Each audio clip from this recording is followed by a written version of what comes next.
bíblicas, porque el 65% de la Biblia habla de lo que vendrá.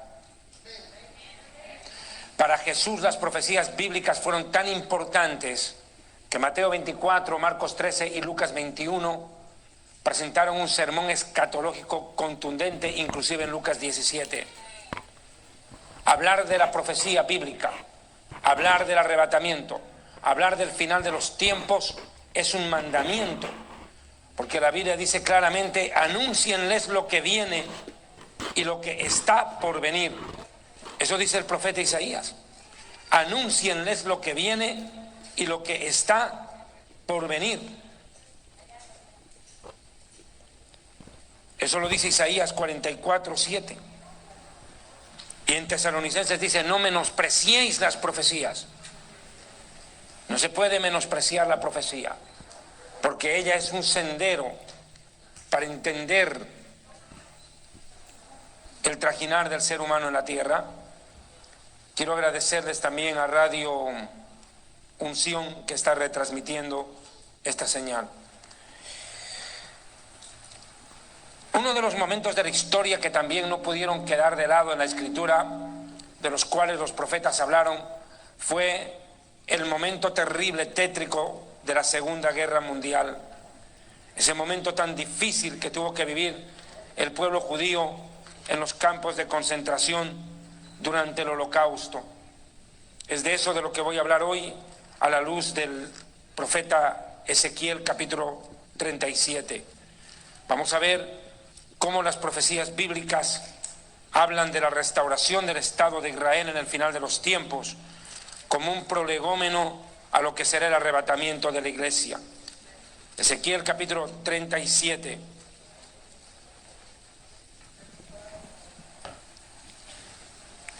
Quiero para ello tomar algunos puntos de referencia. Ezequiel capítulo 37. Muchos predicadores han hablado de este capítulo para describir distintos puntos de vista. La multiforme revelación del Espíritu Santo permite hablar de este capítulo como una ilustración del arrepentimiento de aquellos que, estando muertos en sus delitos y pecados, resucitan y vienen a la salvación. Muchos predicadores lo utilizan para tocar un tema así. Otros predicadores hablan de este pasaje como la resurrección de los muertos en el final de los tiempos, por la forma en que relata que un cadáver resucita. Pero ninguna de las dos interpretaciones ya mencionadas es la interpretación que Ezequiel quiso darle al momento de escribir este pasaje que le tocó experimentar en carne propia, y me entenderán luego el porqué.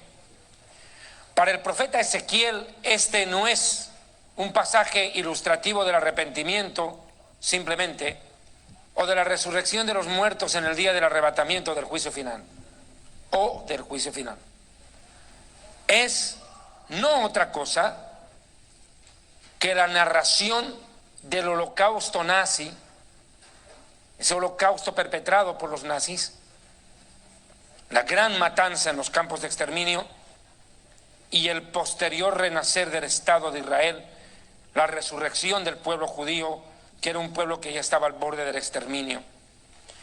Hablar del pueblo judío y de su historia es demasiado extenso, porque sería retroceder miles de años hacia atrás, pero quiero tomar el punto de vista y el punto de partida de la historia del pueblo hebreo contemporáneo, y no puedo hablar del actual Estado de Israel sin ir a su paso inmediatamente anterior, que es el Holocausto.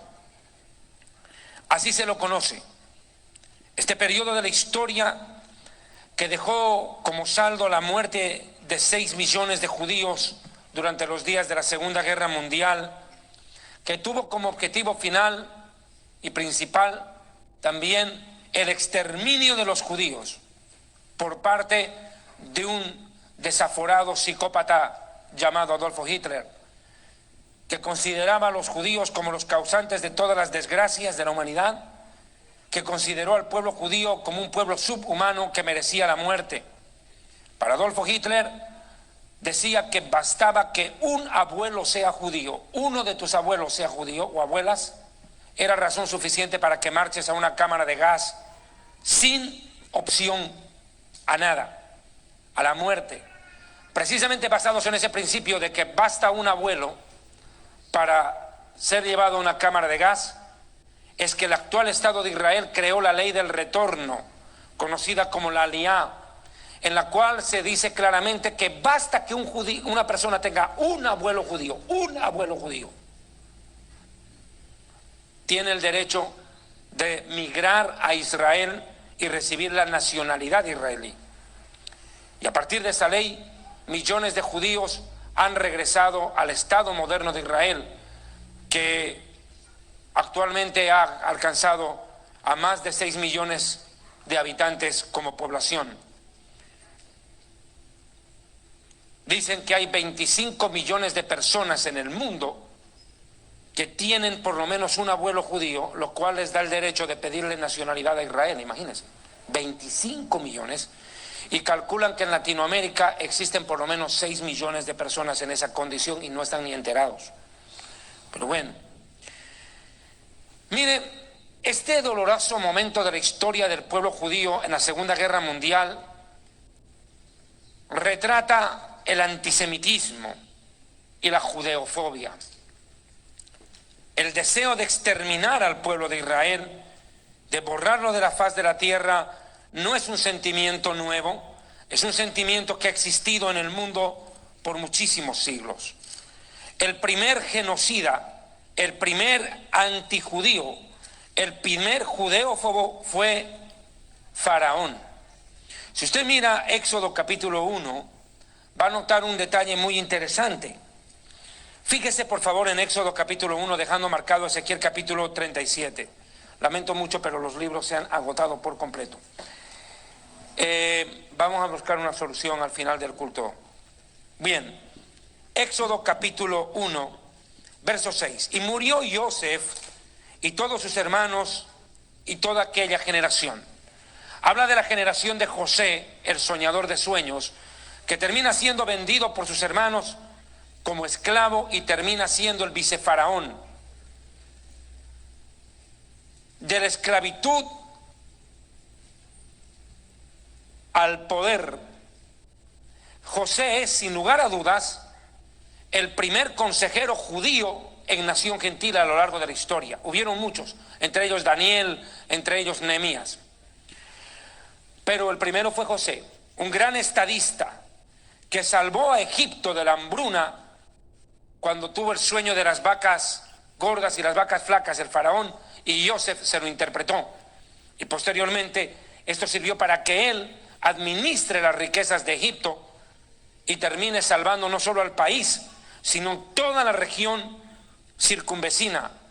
Posteriormente vinieron sus propios hermanos hambrientos, no lo reconocieron, lo vieron con peluca, lo vieron con rímel en los ojos, vestido como todo un egipcio, y cuando él los vio, quedó en shock. Y de principio les ocultó su identidad. Y reconoció a los hermanos que actuaron como verdugos vendiéndole. Pero no quiero entrar a la vida de José porque no es el tema. José no solo que después de esto se manifestó a sus hermanos, los perdonó y les dio de comer, sino que hizo traer a su padre Jacob, quien creía que él estaba muerto. Y a partir de ahí los judíos se establecen en la tierra de Gosén, en lo mejor de las tierras de Egipto. Y Faraón honró a José en todo tiempo. De haber sido seducido por una vieja loca, la mujer de Potifar, termina siendo el héroe nacional, el salvador de una nación gentil. Tremendo. Pero cuando José murió, emergió un nuevo faraón. Ramsés II había muerto y emerge un nuevo faraón. Muchos dicen Tutmosis. Lo cierto es que este nuevo faraón, mire lo que hizo. Verso 7. Y los hijos de Israel fructificaron, prosperaron y se multiplicaron y fueron aumentados y fortalecidos en extremo dentro de una nación gentil. El pueblo judío donde llega prospera, desarrolla, Dios lo bendice. Y se llenó de ellos la tierra. Entre tanto, y mire que Estados Unidos es como prototipo porque tiene 6 millones de judíos.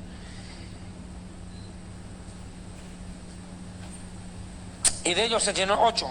Entre tanto se levantó sobre Egipto un nuevo Melech, un nuevo rey, un nuevo Paró. Paró en hebreo significa faraón en español, y esta palabra se traduce como tirano, dictador. Un gobernante déspota. En Egipto, que significa Mitzraim en hebreo, que no conocía a José. En el texto hebreo, muchos eruditos dicen y comentan que lo que quiere decir es que hizo como que no conocía la historia de José. Hizo como que no conocía la historia de José. La ignoró voluntaria y deliberadamente. Se hizo el loco. Fue un malagradecido. Y dijo a su pueblo, mire lo que dice este gobernante: he aquí el pueblo de los hijos de Israel es mayor, 1, y 2, más fuerte que nosotros. Ahora pues seamos astutos para con él, para que no se multiplique. Tremendo. Y acontezca que viniendo guerra, él también se una a nuestros enemigos y pelee contra nosotros y se vaya luego de la tierra. Entonces, ¿qué es lo que hicieron ellos? Versículo 13: hicieron servir a los hijos de Israel con dureza, los esclavizaron y amargaron su vida con dura servidumbre, en hacer barro y ladrillo y en hacer toda labor del campo. ¿Y qué fue? ¿Hasta dónde llegó esto? Hasta la gran matanza de niños. La gran matanza de los niños. ¿Qué ordenó Faraón? Versículo 18. No, perdón.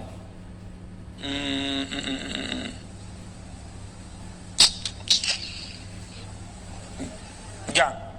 Permítame un segundito.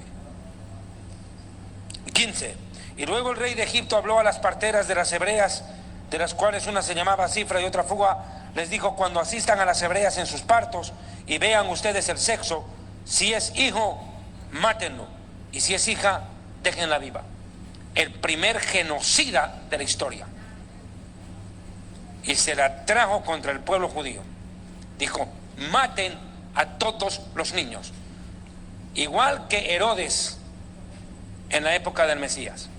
Masacre contra los niños. Lo mismo que los abortos ahora. ¿Cuál es la diferencia? Los mataron nacidos y ahora los otros antes de nacer. El mismo sentimiento de Faraón: acabar con el débil. Pero Faraón, ¿por qué se llenó de bronca contra los judíos? Dice: no sea que se levante contra nosotros. Ellos son más fuertes que nosotros. El primer sentimiento que tuvo él es la envidia.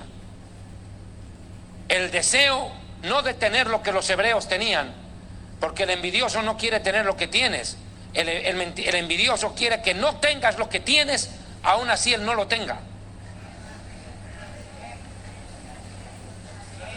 A él no le interesaba quitarle las cosas a los judíos, sino que simplemente los judíos no tenga nada de lo que tienen y él así tampoco lo llega a tener, que se pierda todo, ni para ti ni para mí. La mentalidad del destructor, del hijo del diablo. Ahora fíjese. Segundo, vio que ellos eran más poderosos que él. Y por un temor innecesario, porque ¿qué prueba tenía que los judíos pensaban hacerle eso? Él se le ocurrió. Dijo: quién sabe, y por ahí se les ocurre. Y basado en un temor infundado, desata una terrible masacre.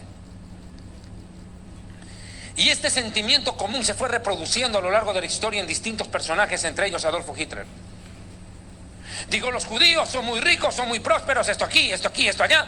Los judíos tienen la culpa de que Alemania haya perdido la Primera Guerra Mundial. Los judíos son culpables de la recesión económica en Europa después de la Primera Guerra Mundial. Por ende hay que exterminarlos, ellos son los culpables de todos los males.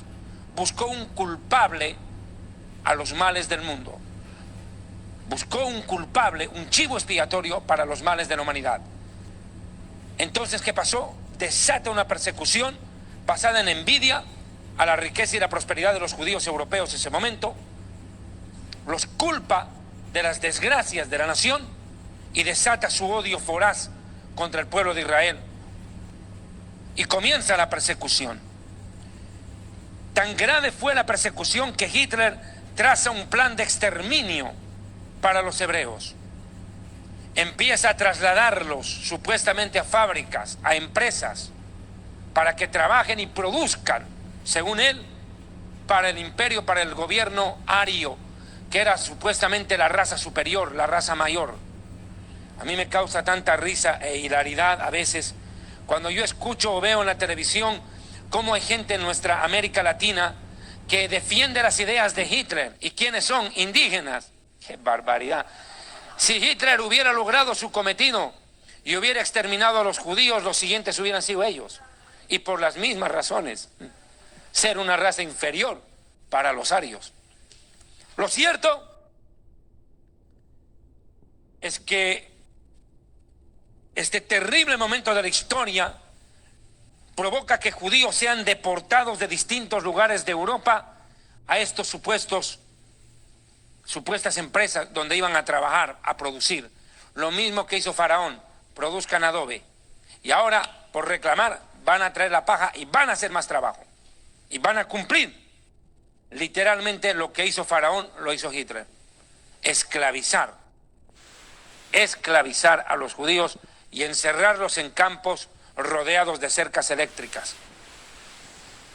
Moisés describió este pasaje de la Biblia, en este pasaje de la Biblia, Deuteronomio capítulo 32, lo que Hitler hizo. Es impresionante la profecía. Deuteronomio 32, 24 dice, consumidos serán de hambre.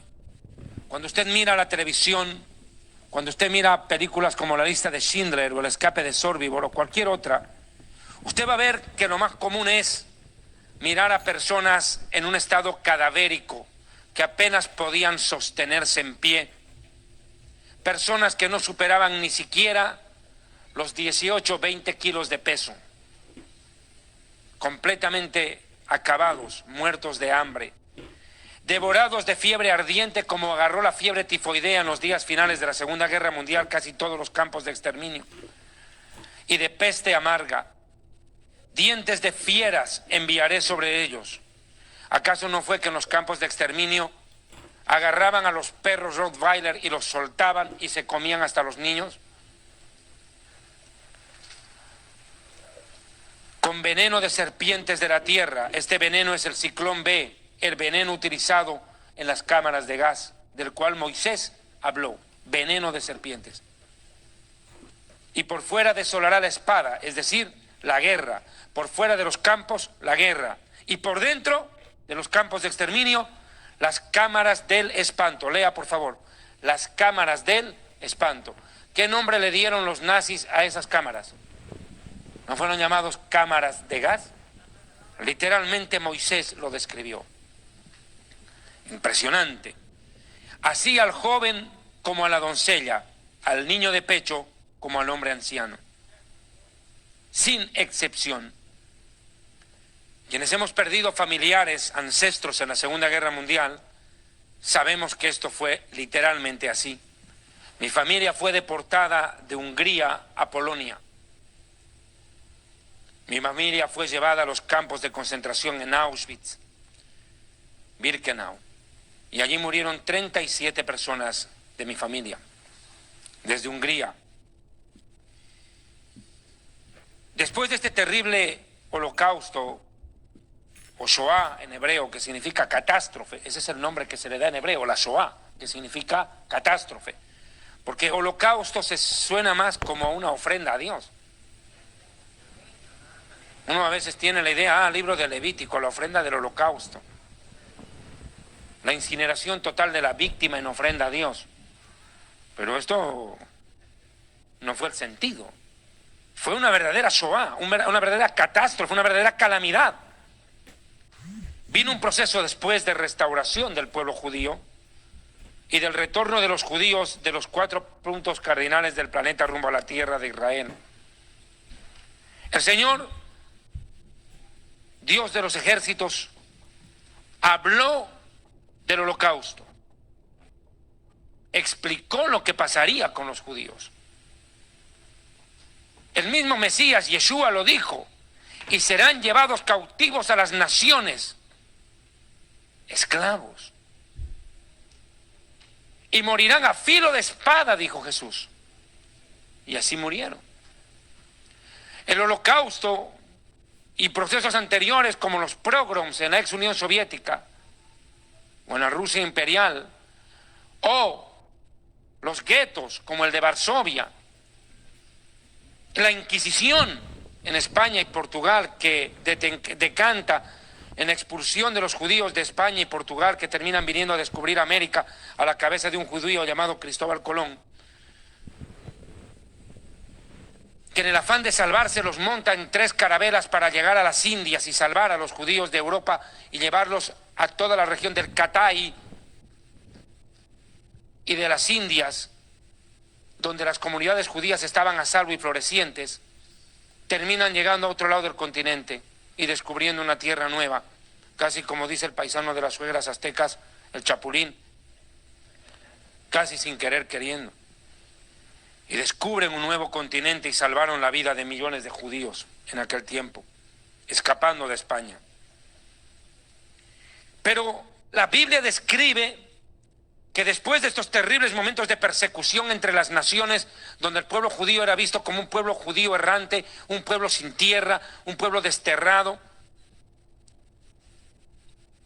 vendría un periodo en el cual Dios llevaría a los judíos de regreso a su tierra. Yo quiero que vea por un momento el libro del profeta Amós, capítulo 9, versos 14 y 15. Amós capítulos 9, Amós 9, 14, 15. Inclusive el 14, en énfasis, dice: y traeré del cautiverio a mi pueblo Israel. ¿De dónde lo está sacando Dios a Israel? ¿Y acaso no estaban cautivos en los campos de concentración? ¿O en qué calidad estaban? Dígame. ¿Acaso no estaban cautivos en Egipto? ¿Esclavizados por un faraón tirano? ¿Acaso no estaban los judíos en Parangón esclavizados por un líder criminal y violento, psicópata, genocida llamado Adolf Hitler? Bueno, muchas semejanzas. Dice: lo traeré del cautiverio, lo va a rescatar de la esclavitud. Y edificarán ellos las ciudades asoladas. ¿Dónde? En Israel. Y las habitarán. Plantarán viñas y beberán el vino de ellas y harán huertos y comerán el fruto de ellos. ¿Y acaso no son los kibutz, los moshavim, que han hecho en Israel desde 1940 y tantos ya? Donde los judíos, escapando de Polonia, de Rumanía, huyendo de Ucrania, llegaban a Israel y agarrándose pedazos de terreno que eran pantanosos, donde la malaria cobraba la vida de los judíos. No importa, lucharon y empezaron a secar los pantanos, poniendo eucalipto por todo lado para que chupe el pantanal, y luego trabajando la tierra para que empiece a producir. Una tierra que empezó a producir hasta el punto en el cual hoy Israel le vende verduras y legumbres a Europa. Los mejores vinos están producidos ahora en Israel, no en Francia. ¿Cómo la Biblia se cumple cuando el desierto florece? E Israel es un verdadero vergel, es un verdadero milagro comprobando la existencia de Dios. Como los rabinos de la Europa medieval dijeron: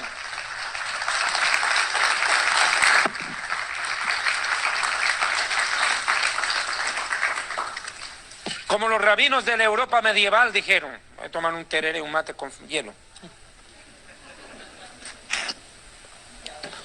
Como los rabinos de la Europa medieval afirmaban, en cierta oportunidad, cuenta una anécdota, un rey en España le pregunta a un teólogo, le dice: yo soy ateo, ¿qué prueba tienes tú que me demuestre la existencia de Dios?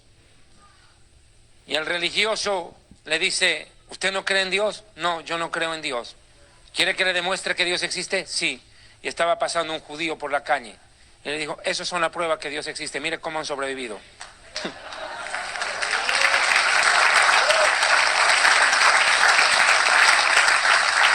El pueblo judío es el 0.5 de la población mundial y ha sobrevivido a los peores imperios de la historia.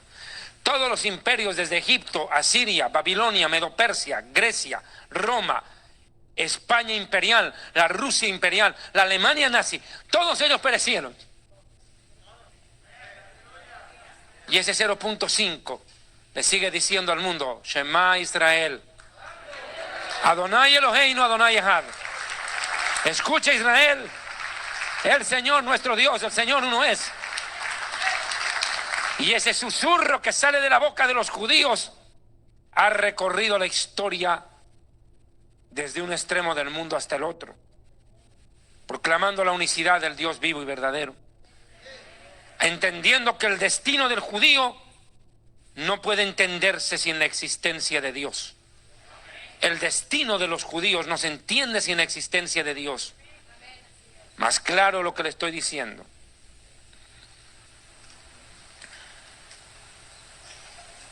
Hermanos, la fidelidad de Dios manifestada a la humanidad es ver cómo Dios cuidó a su pueblo a lo largo de los siglos y será restaurado en el final de los tiempos. Miren, el profeta dice además, pues los plantaré, verso 15, sobre su tierra. Yo los voy a plantar.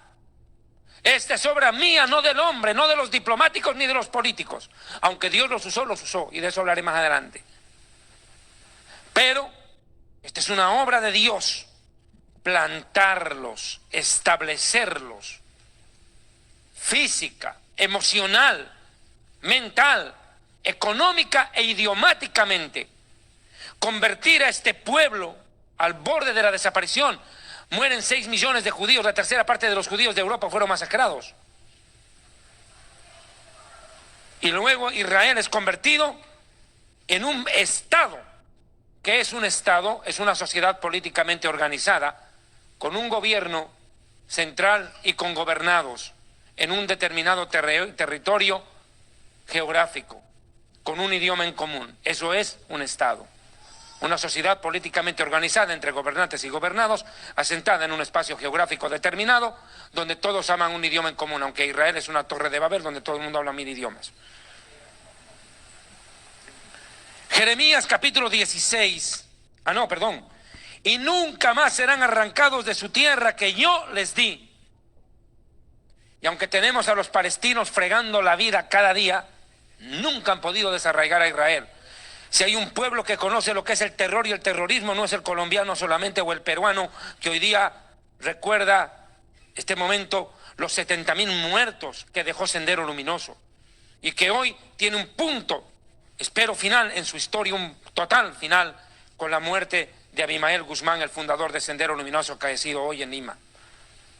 El padre del terror en Sudamérica, Abimael Guzmán, si no se arrepintió ese hombre, está viendo este momento la ira de Dios sobre sí en el infierno. Un hombre que bañó en sangre al Perú, 70.000 muertos dejó. Terrible. Vivió su época, como vivió la guerra civil El Salvador, como vivió sus conflictos Guatemala. Pero si hay un pueblo que conoce lo que es el terrorismo es Israel. No obstante, ni así pudieron removernos de la tierra que Dios nos dio, dice el pueblo judío en su historia y en su presente. Jeremías 16, verso 14. Jeremías capítulo 16, verso 14. Dice la Escritura, y aquí vienen días, dice el Eterno, en que no se dirá más, viva el Señor, gloria a Dios, que hizo a Eliá subir.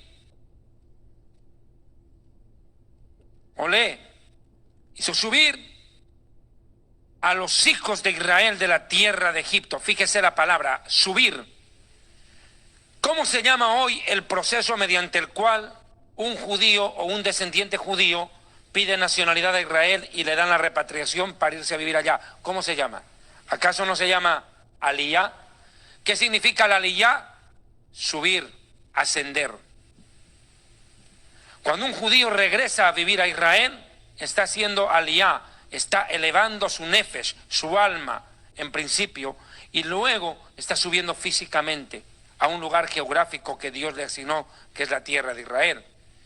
Dice además que se dirá, viva el Señor, gloria a Dios, que hizo aliyá, subir a los hijos de Israel, a los Bené Israel, ya no solo de Egipto, mire de dónde, de la tierra del norte, y de todas las tierras, Kol Arzot, todas las tierras, Kol Haaretz, a donde los había arrojado, y los volveré a su tierra. ¿Quién vuelve a los judíos a su tierra? Es Dios. Es otra prueba de la existencia de Dios. Por eso, no yo, predicadores insignes, como David Wilkerson, como G.J. Ávila, como Darío Salas, en Latinoamérica, y muchos otros, abiertamente han dicho que Israel es el reloj de Dios, es un reloj profético, porque anuncia los tiempos, marca los tiempos, los compases de la historia, porque aquí se puede ver a un Dios manifestándose a su creación de una manera directa con un pueblo específico al cual lo vuelve a traer de todos los rincones y lo establece en un lugar donde vivió antes. Como dijo David Ben Gurion, quien fuera el primer primer ministro de Israel en 1948. Dijo, donde estuvo nuestro pasado, estará nuestro futuro. No podemos aceptar la historia de Israel y la existencia de Israel sin Jerusalén. Y eso no está en la China, eso está en el Medio Oriente. Y el judío que no cree en milagros, dijo él, es un ciego que no ve la realidad. El judío que no reconoce milagros es un ciego que no ve la realidad, porque la historia y la sobrevivencia del pueblo de Israel es una prueba de que Dios existe y actúa en la creación, y eso se llama milagro. Porque ningún pueblo hubiera podido sobrevivir lo que Israel ha sobrevivido. Muchos centroamericanos y sudamericanos vienen por el sueño americano, vienen a Estados Unidos, tienen a sus hijos aquí y después les da vergüenza hablar español, la manga.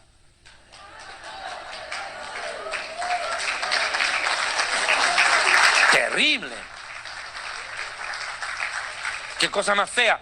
Dos latinos tienen cara de latinos, se miran como latinos el uno al otro y se hablan en inglés. Y no quieren hablar español porque les da miedo ser discriminados. Si así hubieran pensado los judíos, hubieran desaparecido hace miles de años. En la primera deportación hubieran desaparecido. Por no saber cuidar su identidad y no amar su esencia. Por despreciar sus orígenes.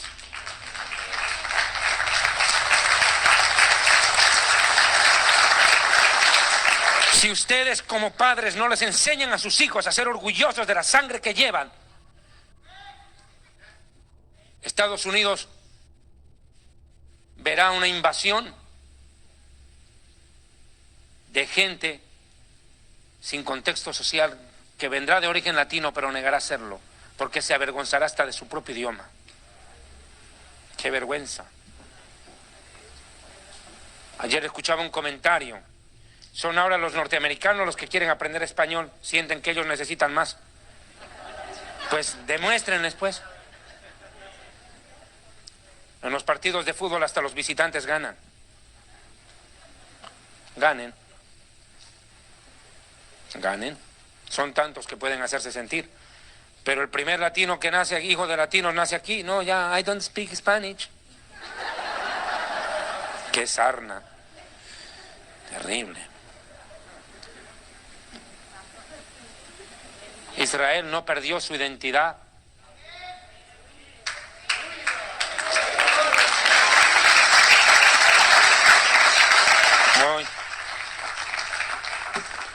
Esta semana voy a poder cumplir un anhelo personal que tengo.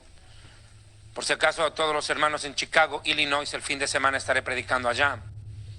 Suegras, ayuden, ustedes son más rápidas que el Facebook. Cooperen. Más rápida que YouTube. Cooperen. Estaré en Chicago, Illinois, este fin de semana que viene, si Dios permite, e iré a conocer la tumba de mi tatarabuela y de mi bisabuelo que están enterrados en el cementerio israelí de Chicago. Yo sé que ellos no están ahí, pues porque las almas no están ahí, pero tengo que ir a hacer un trámite al cementerio igual de todos modos. Pero mire, fíjese cómo nosotros sabemos hasta el nombre de nuestra tatarabuela, de nuestro bisabuelo, del padre de nuestro tatarabuelo, para nosotros son importantes. Tienen que entender que deben aprender a amar sus raíces, a sentirse orgullosos de ser latinos. Miércoles. Aprendan a sentirse orgullosos de tener padres latinos.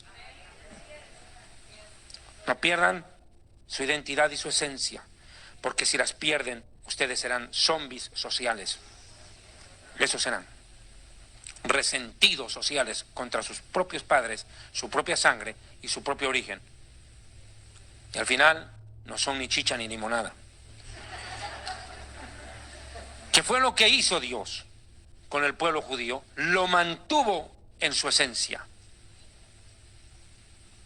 Y el judío, donde quiera que llegó, mantuvo su identidad, pese a las persecuciones, pese a los desprecios, pese a las masacres y pese a los exterminios, que los latinos no viven acá, no en la magnitud que han vivido los judíos en la historia.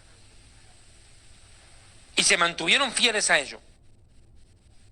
Y por eso sobrevivieron, aunque muchos judíos se asimilaron, pero en el fondo siguieron siendo judíos conscientes de ello.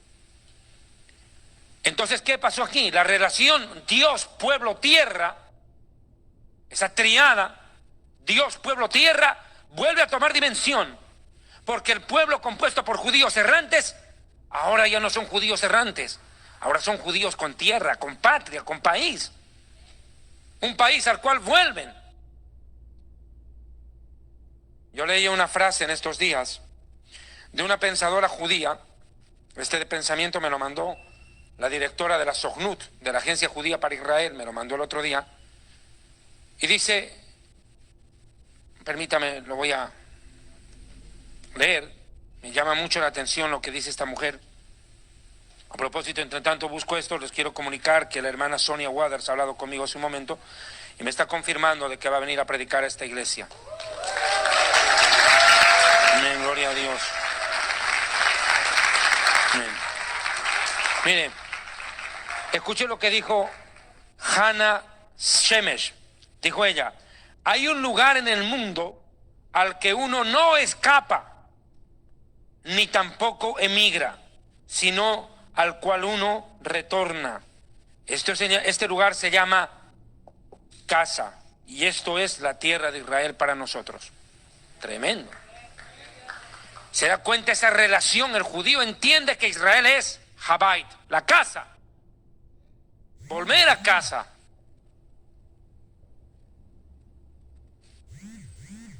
Algunos latinos aquí dicen, ay, otra vez tengo que volver a Nicaragua, otra vez tengo que volver a Nicaragua. Protesta de tener casa. Nosotros no la teníamos. Terrible, no podíamos ni volver. Mira cómo son la vida, no, es que mano. Y hay cosas que yo veo aquí en Estados Unidos de los latinos y ay. La relación Dios, pueblo, tierra toma una dimensión mayor que en los días de Moisés y Josué, porque dice aquí que no se dirá más, viva Dios que sacó a los judíos de Egipto, sino que hará un milagro más grande. Los sacó de todo lado. No solo de un país vecino, sino que de todas las naciones. Esta semana salió de Afganistán el último judío que había ahí. Si lo vieron en la televisión. El último judío que quedaba en Afganistán de los 40.000 que habían, el último salió. Uno queda aterrado cómo el tema de Afganistán hizo correr a los judíos. Y no solo ahí, Dios está usando métodos para sacarlos de una u otra manera. Esto provoca el renacer y el crecimiento y el incremento poblacional de Israel.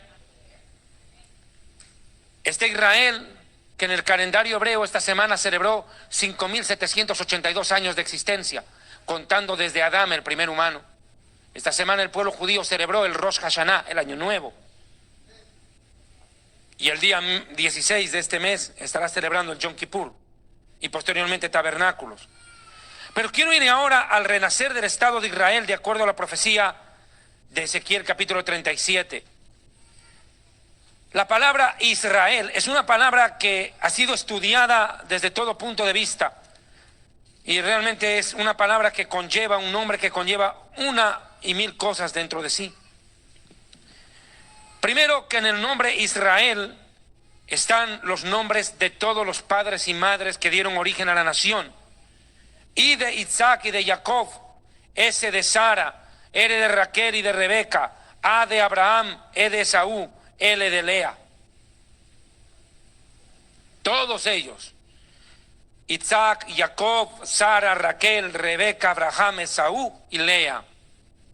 Todos los patriarcas aportaron para ese nombre. Solo 2 pueblos en la tierra tienen el nombre de Dios sobre sí y por eso son invencibles: Ismael e Israel. Increíble. A los únicos 2 pueblos a los cuales Dios les prestó su nombre fue a los hijos de Ismael y a los de Israel. Y mire la guerra entre los 2.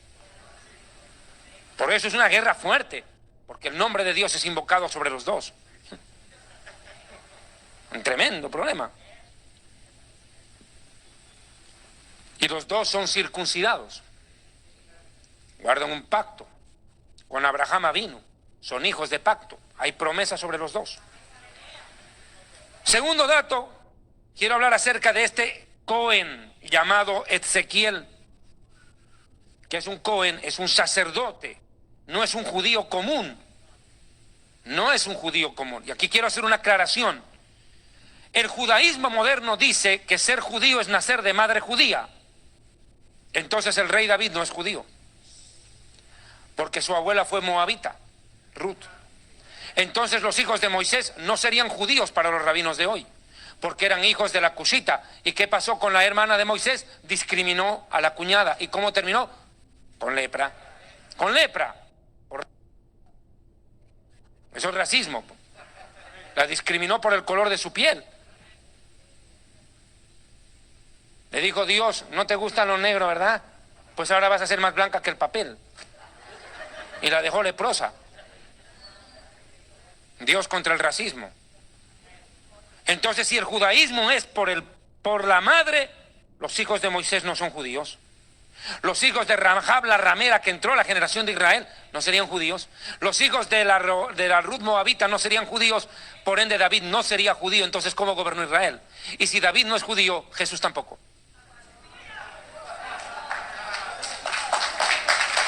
¿Qué hacemos? La Biblia dice claramente: con tu simiente haré un pacto, le dice Abraham. No habla con Sara, el pacto fue con Abraham, y Abraham es señor, no es señora. Y con Isaac y con Jacob. La judeidad bíblica viene del padre, no de la mamá. Y Ezequiel era un Cohen, o sea que sus ancestros eran hijos de Aarón. Aarón pertenece a la tribu de Leví. Pero Aarón no solamente era levita, sino sacerdote. Cohen. Ahora quiero aclarar esto. No todo levita es Cohen, pero todo Cohen es un levita. Tiene que pertenecer a la tribu, pero tiene una estirpe elevada porque son hijos del hermano de Moisés. Y usted va a ver en todo documento judío, cuando tiene el nombre Cohen, cuando viene de la descendencia de Aarón, se coloca en las tumbas hebreas si es Cohen o no. En las tumbas de mi bisabuelo y de mi abuelo dice claramente Cohen. Somos sellados. Los hijos de Aarón somos sellados. A diferencia de otro judío. El pueblo judío está dividido en 3. Cohen, Levi y pueblo Am Israel, el pueblo de Israel. Los Coanim, los Leviim y los Am Israel, los pueblos de Israel. Las otras tribus.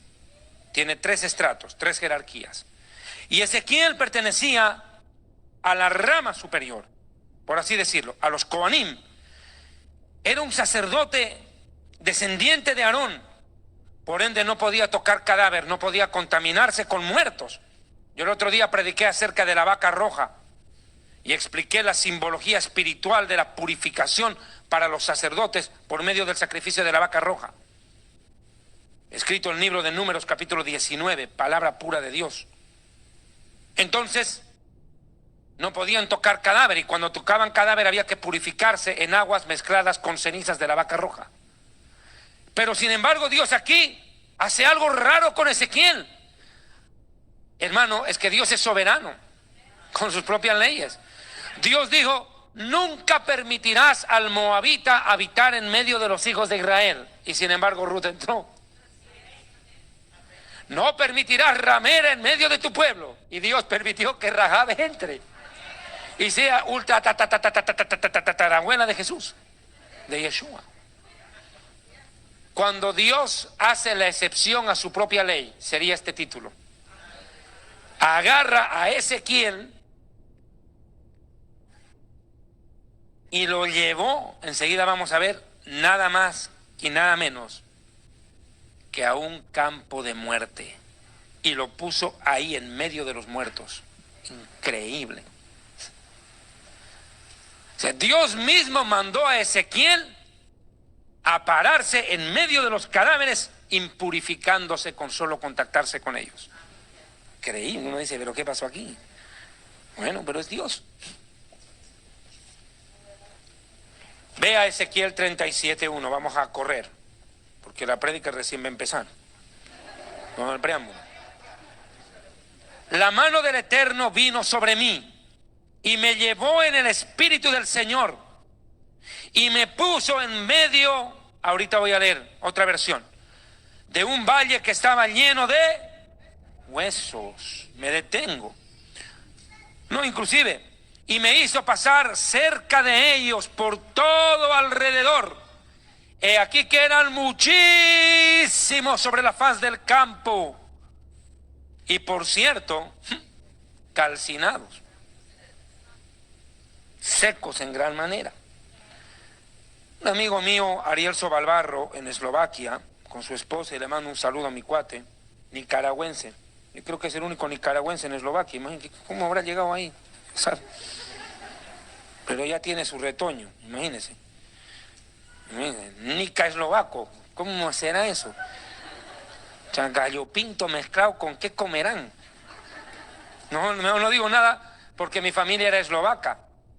Y yo le agradezco a Ariel porque Ariel fue la persona que permitió usar a Dios usarlo para obtener yo toda la documentación de mi tatarabuelo para arriba. Porque eran judíos eslovacos, mi familia. Y otra parte eran judíos húngaros.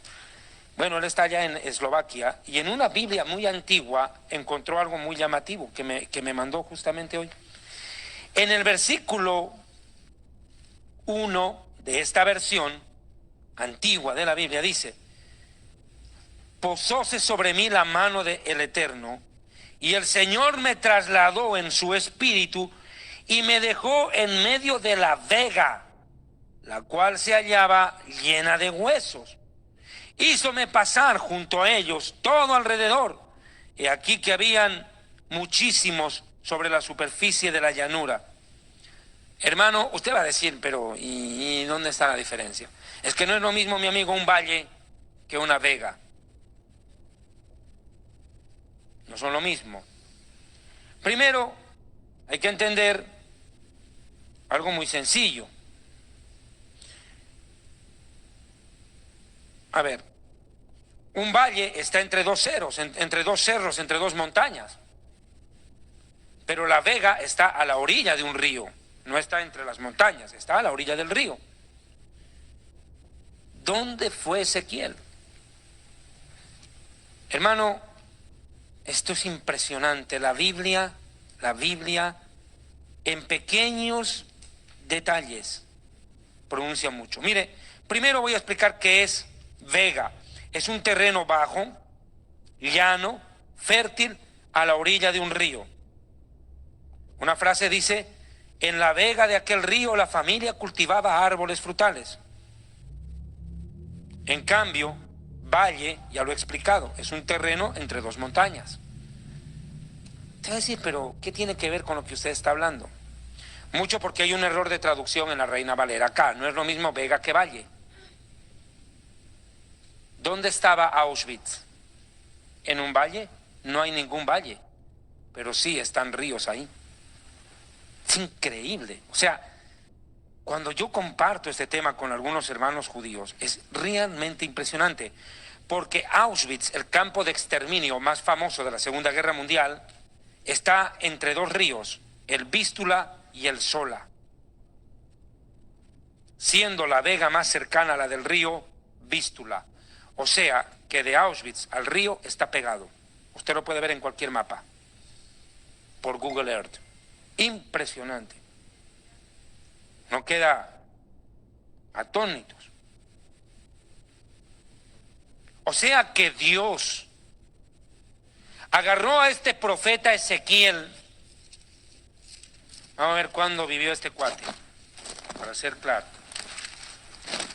A este profeta Ezequiel, que vivió en el año 586 antes de Cristo, y lo llevó a Auschwitz. ¿Será que Dios agarró al profeta Ezequiel y lo hizo viajar en el tiempo y lo metió a Auschwitz?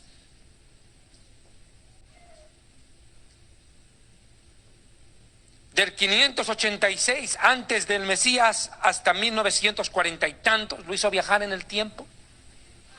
Todo indica que sí. Y vamos a ver algunos datos más que me interesa ir desarrollando con ustedes. Se van a sorprender de cómo a veces una traducción mal hecha nos hace perder la riqueza del texto. Entonces no es un valle de huesos secos, es una vega llena de huesos secos. Y me hizo pasar en cerca de ellos alrededor, y aquí que era muchísimo sobre la faz del campo. ¿Qué es de lo que está hablando? Primero, detalles. Muchos huesos dispersos, incalculable cantidad de cadáveres. ¿Acaso no han visto ustedes películas como La Lista de Schindler o simplemente grabaciones que hicieron los rusos cuando entraron a los campos de exterminio? Y cómo estaban amontonados, montones de huesos ahí.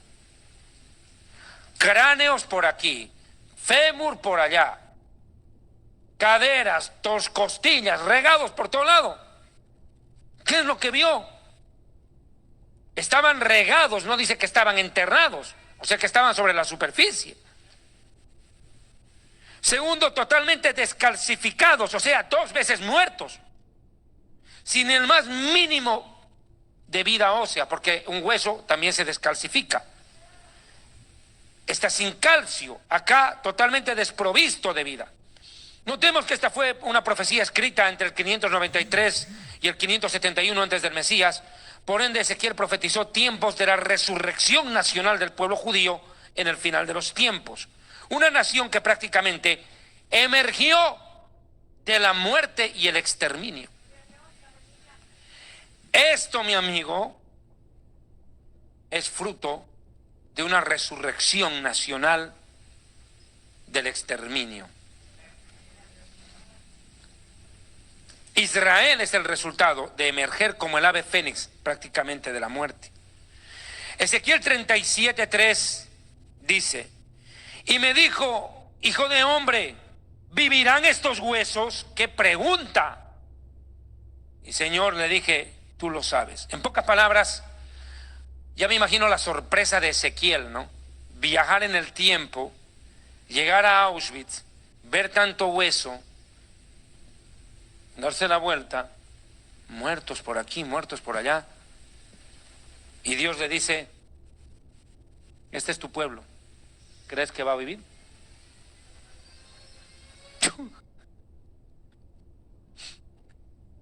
Después de esto que tú ves aquí, ¿crees que pueda vivir Israel? ¿Crees tú que pueda sobrevivir a esto? Le dice. Ezequiel, sorprendido y atónito, le responde lo que tal vez tú dirías: I don't know. Ya es un latino en Estados Unidos. I don't know, my friend. What do you think? No lo sé. En pocas palabras, solo tú puedes saberlo, porque tú eres el dueño de la vida.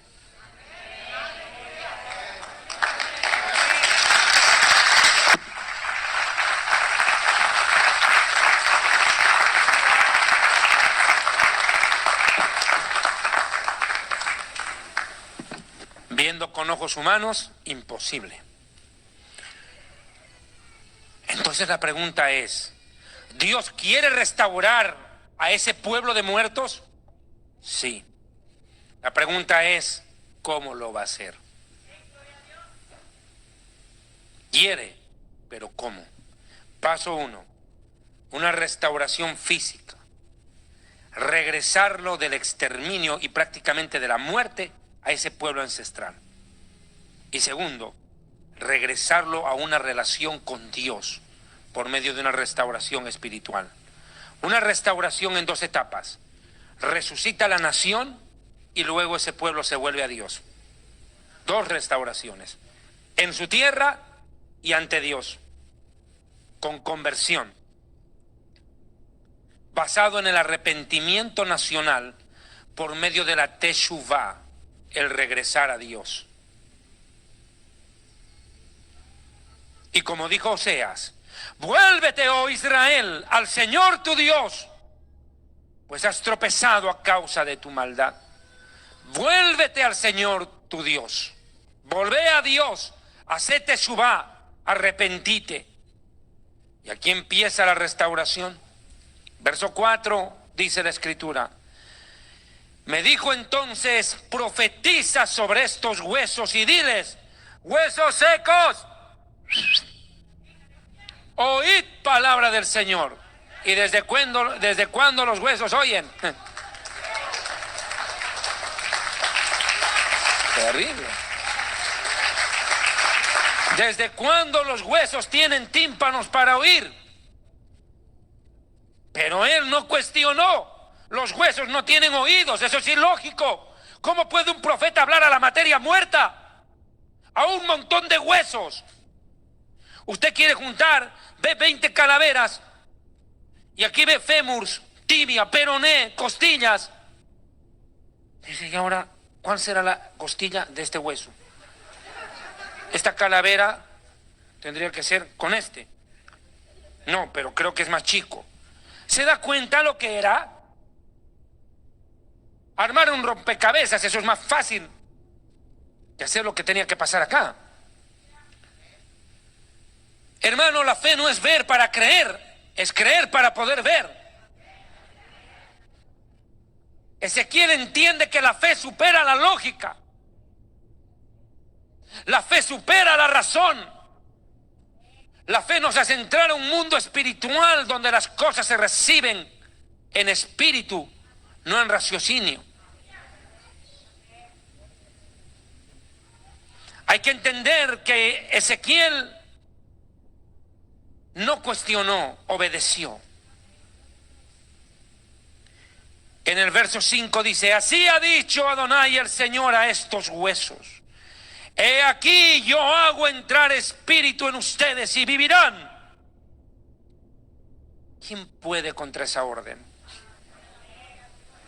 Lo que hago yo, ¿quién lo estorbará? Dice la palabra. Si Dios conmigo, ¿quién contra mí?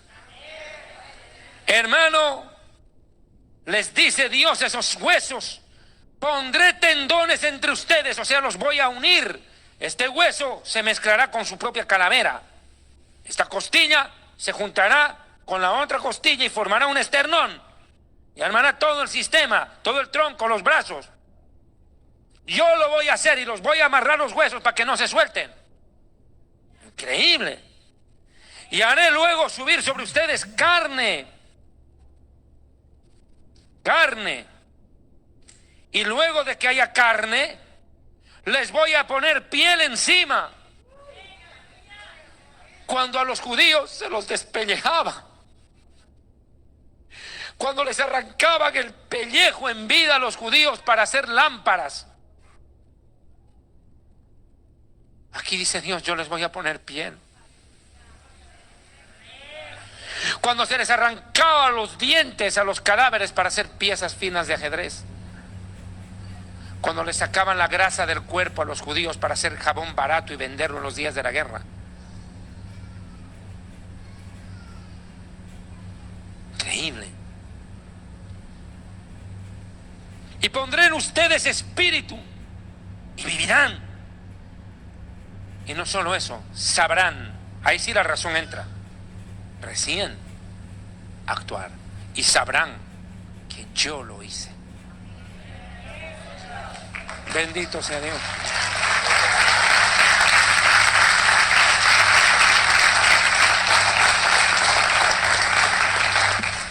Mire, hermano, el mensaje de Dios es tan poderoso que puede generar vida aún a la materia muerta. Moisés lo probó, agarró y tiró un palo y se volvió víbora en el acto. La materia muerta, un palo, se volvió víbora. ¿No podrá Dios juntar calavera con hueso?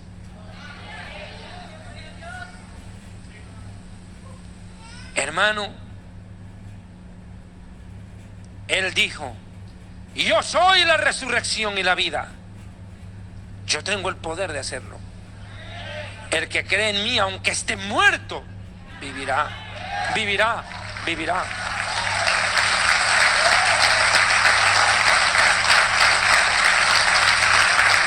Hoy existen millones de judíos que han perdido la fe en Dios, han perdido la fe en la Biblia, en el Tanaj, han perdido la fe en Hashem y viven de espaldas a Dios.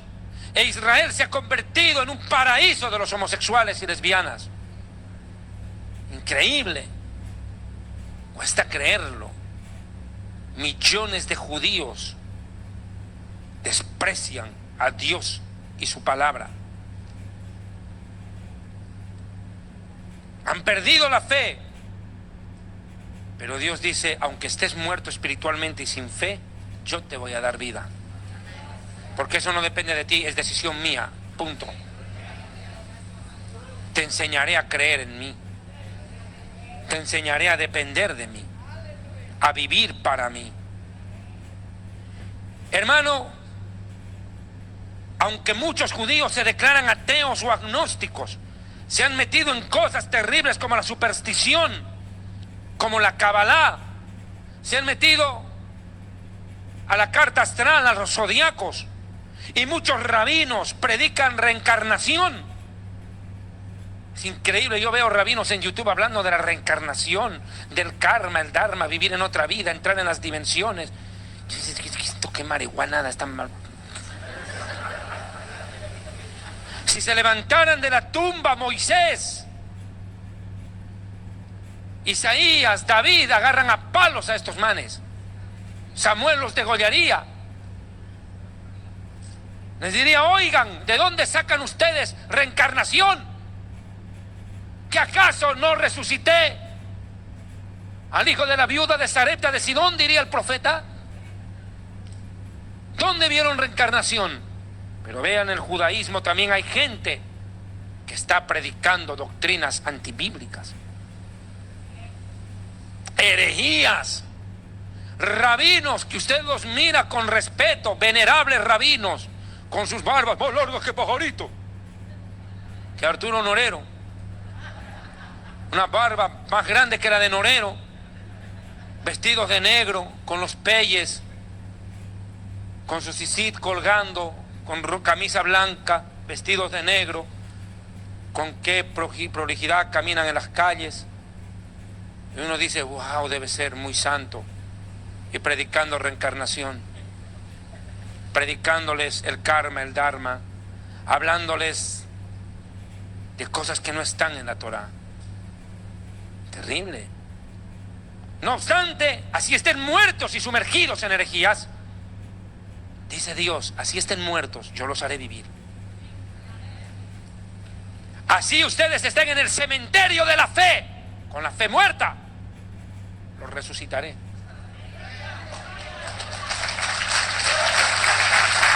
Así estén en el cementerio de la fe.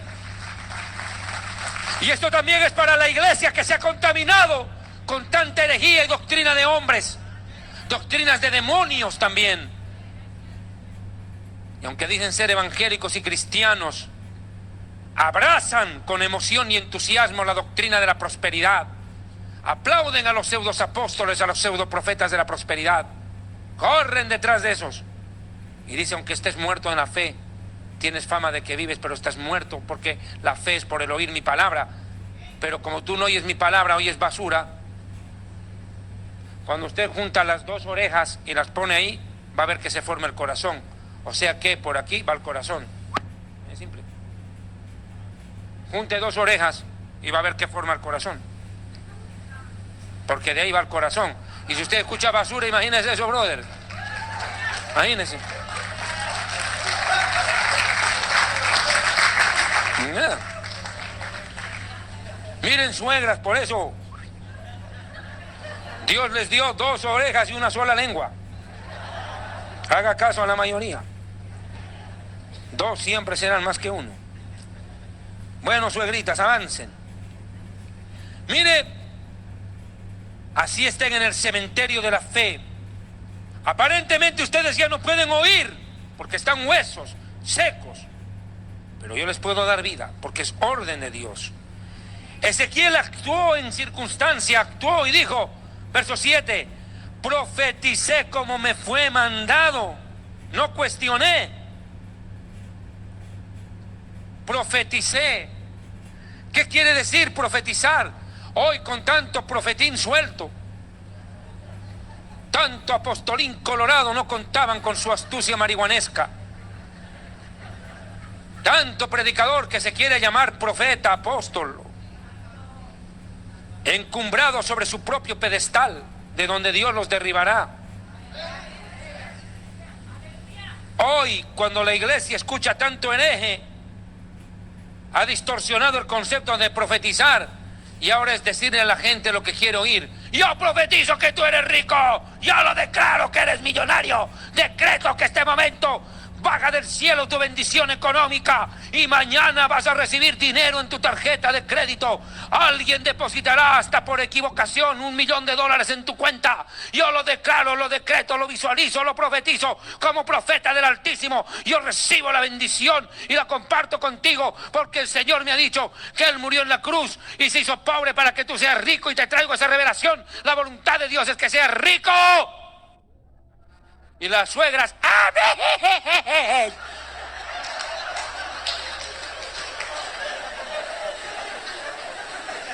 Y corren detrás de la marihuanada, de la falsa profecía, que no es otra cosa que salamería.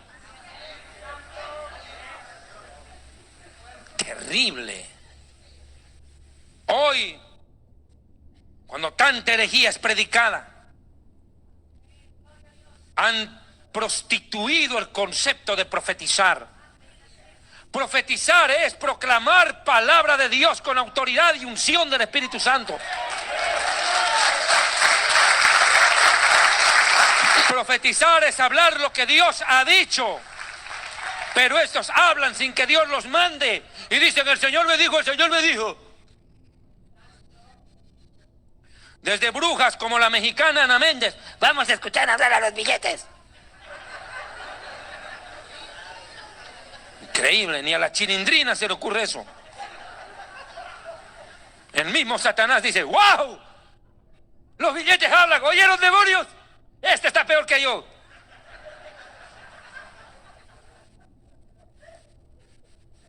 ¡Demonios! Yo soy el padre de mentira, pero esta es la abuela. Terrible. Pero claro, ¿cómo puede explicar eso?